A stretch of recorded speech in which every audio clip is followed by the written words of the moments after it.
विठ्ठला, अरे तुझ्यासारखा त्यागभाव कुठून मिळवायचा रे आम्ही? पुंडलिकाच्या भक्तीवर एवढा भाळलास, ती रुक्मिणी रागावून बाजूला सरली तरी तिच्याकडे परत नाही फिरकलास. त्या भक्तासाठी एवढी माया, त्याच्या भक्तीचाही अभिमान वाटावा रे त्याला. तुला उभं करून ठेवल्याचा नाही, तर त्याच्या भक्तीची तू घेतलेली दखल, राखलेला आदर, ह्यावरून त्यानेही योग्य ठिकाणीच जीव लावला. नाहीतर आजकाल कोणावर जीव ओवाळून टाकला ना तरीही नसते रे किंमत.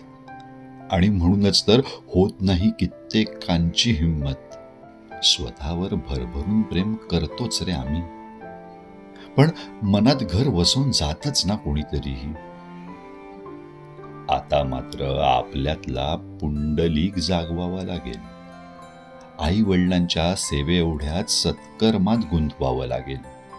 विठ्ठल मिळावा म्हणून नाही, कोणी आपल्यासाठी त्यांच्या स्वकीयांचा त्याग करावा म्हणूनही नाही, तर आपल्यातल्याच काही गोष्टींना विठ्ठल बनवून उभं करावं. एका विटेपुरतच त्या गोष्टींना मर्यादित करावं. एका विटेपुरतच त्या गोष्टींना मर्यादित करावं.